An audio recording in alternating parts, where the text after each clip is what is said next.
Yeah, milk, cheese, eggs, butter. Ah, hey, I gotta go. Hi, I have the new Rover UC.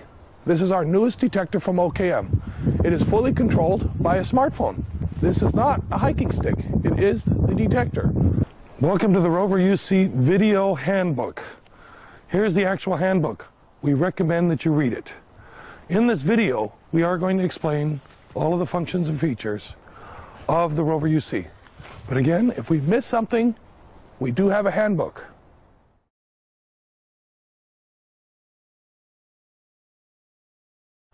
I'd like to start off with the basic assembly. The unit comes complete, just as it is here.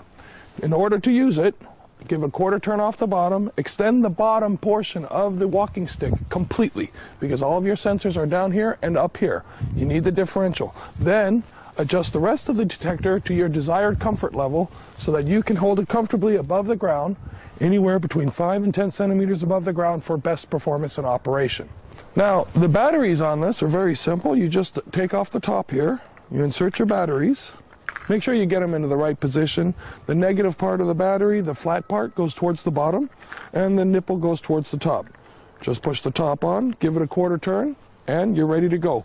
In order to turn the unit on, you have your multifunction button here. Take the button, push it, it'll turn on.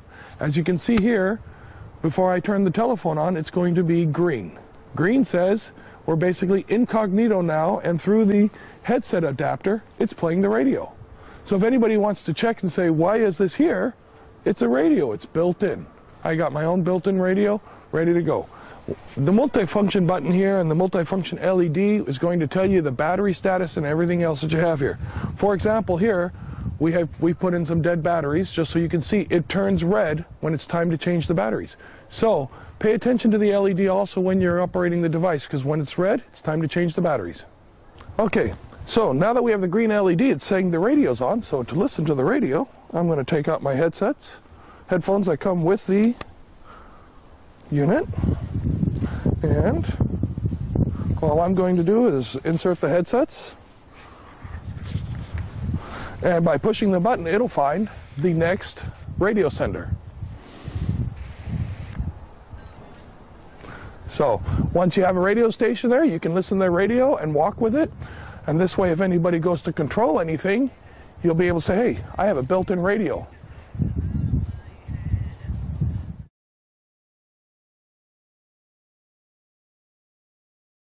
All right, what we have here is we're down here to the menu. We're going to push on the application there. OKM Rover UC to get started. As you see here, we have the magnetometer, 3D ground scan, discrimination, browse scans, language, and info. Okay, the functionality is very simple. In order to activate a particular function, we're going to push on that function itself. Right here, as you see, it's going into the magnetometer mode. It's automatically connecting with the Bluetooth. And right here, the magnetometer is running and functioning just the way it should be. When you're done with a particular mode, just push on the back arrow and you return to the main menu. Okay, 3D ground scan, you'll push here for discrimination here. Browse scans here. Discrimination, I push on discrimination. As you see here, it's searching for the Bluetooth. Now the Bluetooth is active, and here we're going over a ferrous target. It goes up and comes back down. Okay, and that's basically how the functionality works. When you're not going over anything, it pretty much holds itself still. Okay, now I'm going to choose the function ground scan. I'll push on the ground scan. In here, I have my scan mode. I can select my scan mode by pushing on this, zigzag or parallel. For this particular example, I'll use parallel. So I touch on the parallel, and as you see here, it's returned up here in scan mode to parallel. My next mode is the impulse mode. Do I want it automatic or manual? By pushing here, I can select automatic or manual. For this example, I'm going to use automatic. Then, my field length in meters. How long is my field length? So here I can just simply, with the finger, go up and down to select different lengths. 1 meter, 2 meters, 3 meters, 4, 5, 6, etc. So if I select 4, it shows up here as 4. as the green button here shows. And all I have left to do is push the OK button, which is right here at the very bottom of the screen. Push on the OK button. It's going to look for the Bluetooth device, which it has found it. And here is this new line. Would you like to scan a new line now? I can either push directly on the smartphone, on the yes button, or I can use the multifunction button. By pushing on here, it's going to start to run a scan all by itself. When it comes to the end, it's going to stop. At this point, it's going to say new line, yes or no. By pushing on the multifunction button, it's going to run all by itself until it gets to the end of the line. And then to begin your next line, again, the multifunction button, and the scan will continue on. When it comes upon a target, as you can see here, it's starting to come upon a target, you'll see how the target will then show itself off. There it is. That's what a target looks like when you go across it.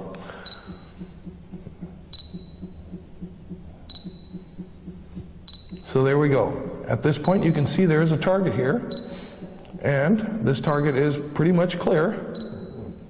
Very simple to see. You see we have a red and a blue right next to each other. This would give it an indication of a ferrous target. So at this point, we're going to hit no. Let me do that again. There we go. Save scan. Would you like to save this scan now? Yes or no? I'm going to push yes. So now to give it a name, instead of using the default date and time, I'm going to push into this field here. I get my keyboard up here. I can push on my back button to erase the data. And I can, let me erase the button here. As you see, there's going to say, if I'm going to say this is an iron target, I'll go I-R-O, and the word iron already comes up. At that point, I push on done. Save scan, yes. Now the scan has been saved, and it tells you this file has been saved successfully. It's very important that you see this, because if you don't see this, then your scan is not saved. Once you're done, push OK. You can view your scan now. You can manipulate your scan. All you have to do is select your operator, and you can manipulate your scan. You can see it in full 3D. You could change your view on it to look at it from different angles. You could zoom in or zoom out as desired to see your scan. Once you're finished with the functions, push the back button to return to the menu. If you want to browse the scan again, push on Browse Scans. There it is. And it will reappear. Push the back button to go to the main menu. Those are the basic functions of the actual software. All right. Now, when you look up here on the top menu up here, you're going to see that there are a bunch of different icons. If your Bluetooth is not active, the unit will search for the Bluetooth automatically. For example, I forgot to turn on the Bluetooth, but I still want to do the magnetometer function. What comes up then is this information screen saying Bluetooth is turned off, but required. Would you like to turn it on now? All I have to do is push the yes button. At this moment in time, it's going to activate the Bluetooth as you see right up here. There's now the Bluetooth icon. And it activates with the Rover UC, instantly showing you the magnetometer function. Our designers and engineers have built this in to make simplicity a key factor. This is a very simple to operate. In the event that there's something necessary, the unit itself will cue you to say you need to do this or that, or whatever is required at that point. To stop the function, just push on the back button, and you return to the main menu.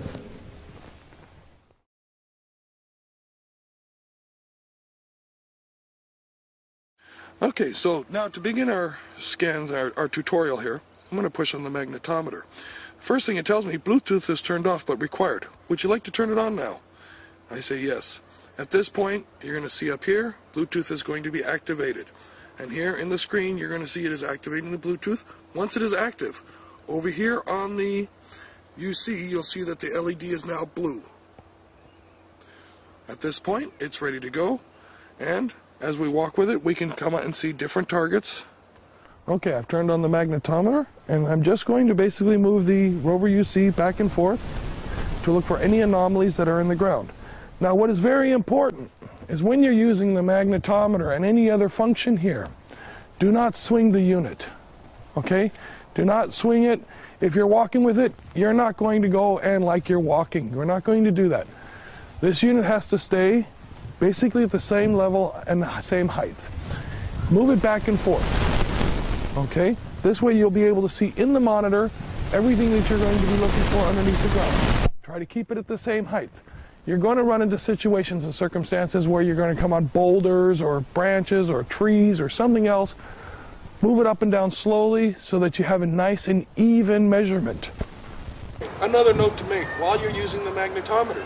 If all of a sudden you notice that your values on the screen are extremely high or extremely low, the multifunction button right here, just push it, it's going to do a ground balance again.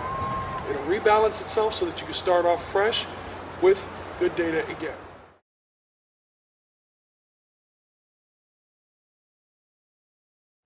Okay, so in order to activate the 3D ground scan, I'm just going to tap on the 3D ground scan here. I have several different mode options. For example, my scan mode. I can go in a zigzag or in a parallel mode. For this particular example, I'm going to give the zigzag. Then I can have my impulse mode as automatic or manual. For this example, I'm going to leave it as automatic. Then I put my field length in meters, which I can select 4, 5, 6, and keep on going all the way up and down to my desired length. For this example, I'm just going to keep it at 4 meters, and then when I'm done, I'm going to push on the OK button here. Again, it's going to couple with the Bluetooth. Once it turns blue, it's ready to go. First thing that comes in, it says, new line. Would you like to scan a new line now? I simply say yes, and it starts. As you can hear the chirping will tell you how far you're going, and you see it as you're going along.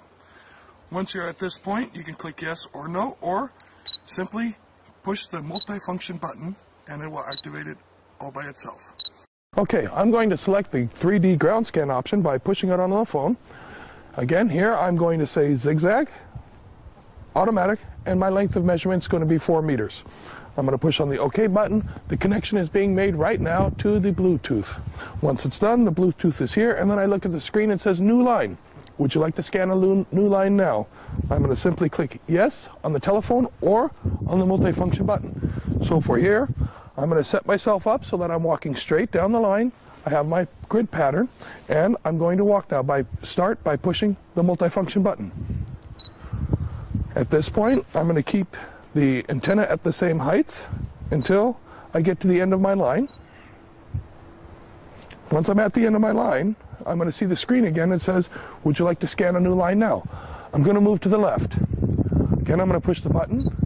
I'm just going to walk backwards here until I'm at the end of my scan line. And once I'm there, again, would you like to scan a new line now? Moving to the left of my start point again, I'm going to do it again. And I'm going to continue this zigzag pattern until I'm all the way finished. Once I'm finished with the zigzag pattern, it's going to say, would you like to scan a new line now? Once I'm done, I'll push no. At this point, it's going to say, would you like to save this scan now? I'm going to say yes. So the date and time comes up as a default. If you want to change it, you can simply add your own particular name. I'm going to push yes for this example, and I have my scan. On the screen, it says the file has been saved successfully. All right, I just explained the zigzag mode to you, so I'm going to do a second comparison here for the zigzag mode. And the way I'm going to do this again, using the same exact settings as I used previously, I'm going to do the zigzag mode again. And the reason I'm going to do it this time is I'm going to change the pattern on how I'm doing it. So I've already set up my telephone here. I'm going to push the button, and I'm going to start moving forward. Now, once I come to the end of this line, okay, it's going to tell me, would you like to start a new scan line now? I'm going to say yes. But instead of walking backwards, through the built-in electronics, I can actually turn the unit 180 degrees. Again, I'll start off my 180 degrees. I will keep this setting here until I'm to the end. And again, I can turn the unit 180 degrees. In the event that I end up getting blue and red stripes throughout, that means I'm going to have to walk backwards. If my soil is with low mineralization and I can successfully go back and forth and turn and rotate, then that's a good way to do the zigzag mode. But if you end up with the blue and red, then you're going to have to walk forward and backwards instead of turning 180 degrees.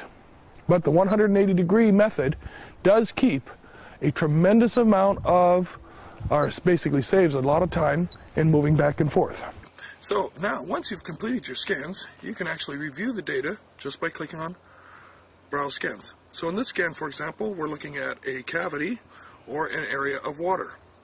To return, you just hit the return button, again to Browse Scans. And here, we're looking at a non-ferrous buried target. This one here is an aluminum case right outside of our office. You can come and take a look at it at any time. It's about 3.5 feet down, but that's sufficient.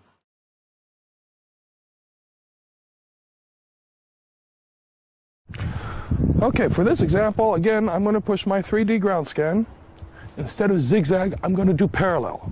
So I'll select the parallel by pushing zigzag, was my first option. Now I select parallel, and in the screen it says parallel. Impulse mode is automatic. My length here, I'm going to select 4. In order to start, I'm going to push OK. It's going to establish a Bluetooth connection. Once the connection is established, it's going to ask me, would you like to scan a new line now? I'm going to say yes by either clicking on it directly or using the multifunction button. Prefer to use the multifunction button, that way you're not going to shake the antenna here. So we're going to start off, push the button, and I'm going to move forward to the end of my desired run. Once I get to the end here, it's going to stop and it's going to say, would you like to scan a new line now? What I'm going to do, I'm going to return to my start point. Here's my start point, then I'm moving to the left. Again, I'm going to push the multifunction button to start my next row. And I will move forward at the same speed so that I get a good measurement. At the end, would I like to scan a new line now? Yes. I come again back to my beginning point. I'm going to move to the left, and I'm going to push the button here on the multifunction button to start my next row.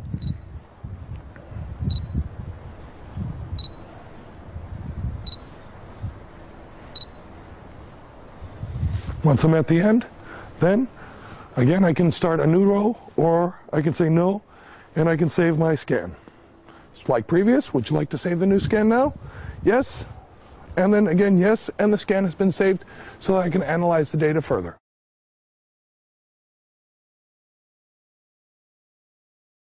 Okay, another function here is the discrimination. In order to activate it, simply push on the discrimination. Again, it's going to search for Bluetooth. Once you're connected, it's going to turn blue on the probe. Now, by moving the probe here, you can see that it goes up and down appropriately. So, you have differences will be shown here. For example, right here is a ferrous target. Typical down, up is a ferrous target. Again, to show you this ferrous target, there you go. In order to stop the discrimination once you're done, just simply push on the back button and you return to the menu. And now for the discrimination, I select discrimination. Right here, it's going to couple together with the Bluetooth. Now, as I walk, I'm going to again keep it again like the magnetometer, and I'm going to search a area here looking for metallic, ferrous, or non-ferrous objects. So right here, I have a ferrous object. I need to go through both sides of it in order to see it. As you'll see, I'm keeping it at the same height. I'm not changing the height radically. I am not swinging it. You keep it level and at the same height. That is the key to this detector in order to get a good measurement. If you're going to go and swing it, go back and forth too fast, you're going to end up with a bunch of false measurements, and that'll cause a bunch of grief and a bunch of unnecessary digging. So remember, keep it nice and smooth. Everywhere you move with this, smooth, and always try to keep it at the same height.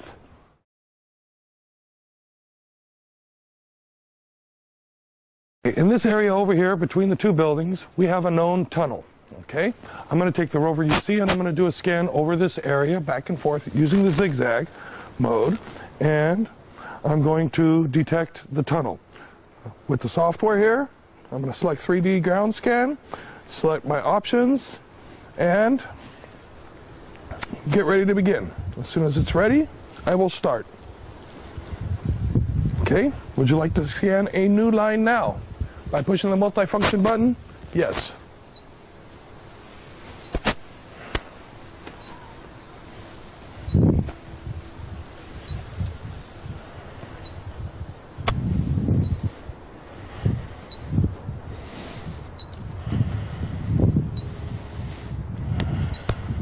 Okay, at the end of my first line, I'm going to move to the left. As you see, I already moved the antenna. I'm going to turn it around exactly 180 degrees. Push the button again and continue.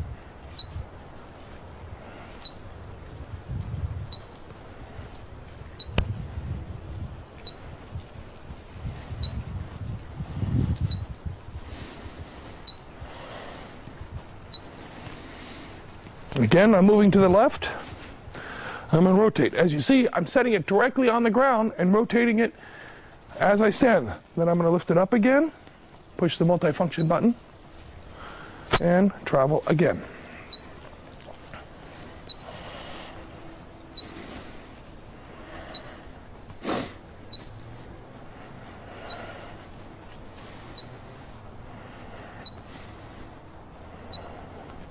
Again, to the left. And I push the button. I'm going to continue walking again.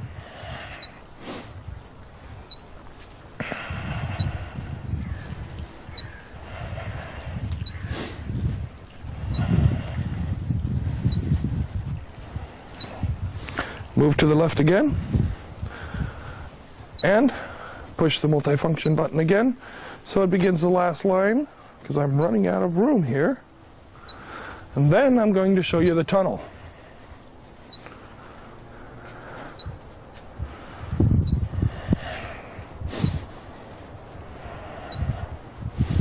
So, would you like to scan a new line now? No? Would you like to save this scan now? Yes. I'm going to push yes. Scan has been saved successfully. There's our tunnel.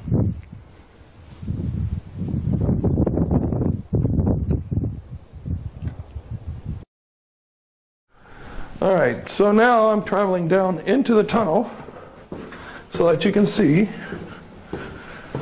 this tunnel all the way down. From upstairs, we were able to detect this tunnel very quickly and easily. You watch the actual video, here's the actual scan. It's that easy. It's very lightweight, simple to use. Because this is the result. When you're looking for something underground, this is what you're looking for. Don't make it complicated. It's already simple.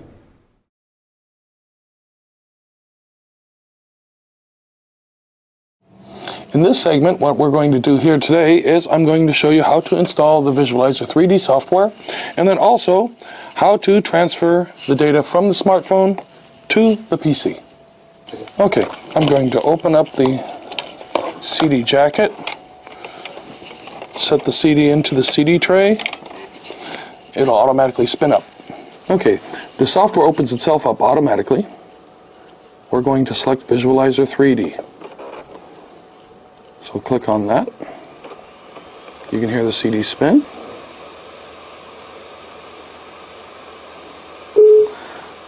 From this screen, push allow.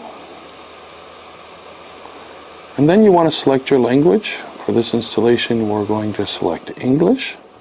Push on the OK button. Then we're going to push here on the next button. Here's our license agreement. Click on I accept the agreement. I'm going to go next. Then it's going to give you your path. Next. Next. Create a desktop icon. You want to click this. Click on next. And then install. Once you're done with the installation, you're going to see here it says Launch Visualizer 3D. Click Finish. It'll start the Visualizer 3D all by itself at this moment in time. Okay, once it starts up the software, you're going to see here that you get the Activate Software screen. Okay, after you've started up the software for the first time, you're going to get the Activate Software screen. Very important when you go to activate it that you have your CD key here and these 12 numbers here. You can activate it by either calling your dealer, calling us here at OKM, or by going directly to the website right here. You can click on that. Then once you enter in the two numbers here, your CD number and this number, then you will receive an activation code. Type the number in here underneath, and once that is there, then you push OK. Okay, in this segment we're going to show you how to transfer the data between the smartphone and the computer. We're going to take our data cable here, and I'm going to plug it into the top of the smartphone. Take it here, plug it into this side of the computer. At this point you heard all the beeps. On the smartphone itself, what we're going to do is we're going to drag down where you say USB connected. You're going to push on that. Now it's going to say you've connected your phone to your computer. USB select mount if you want to copy files between your computer and your phone's SD card. Push the mount button. At this moment in time, on the laptop, comes up a box. It's going to ask if you want to scan and fix. Typical thing with Windows, just say continue without scanning. Then we're going to select Open Folder to view files. At this moment in time, we have the SD folder here. We'll double click there to open that. Go to OKM, double click, and here are your files. You can select any file to view, or you can transfer any file that you like. For example here, to see this file, it's going to automatically open. Double click to open up, and here is a tunnel. And it will show you all of the data right here where you can manipulate it, turn it, twist it, analyze it, and process the data for future searches. Okay, once you are done with all of the data, you want to disconnect it. Again, drag the top down, turn off USB storage. Go ahead and click that. And it's going to say before turning off USB storage, make sure you have unmounted on the USB host, turn off. Basically, turn it off. And there you go. That's all you have to do in order to properly dismount. Once you're finished, unplug it. And there you go. Discrimination. I push on discrimination. As you see here, it's searching for the Bluetooth. Now the Bluetooth is active. And here we're going over a ferrous target. It goes up and comes back down. Okay? And that's basically how the functionality works. When you're not going over anything, it pretty much holds itself still.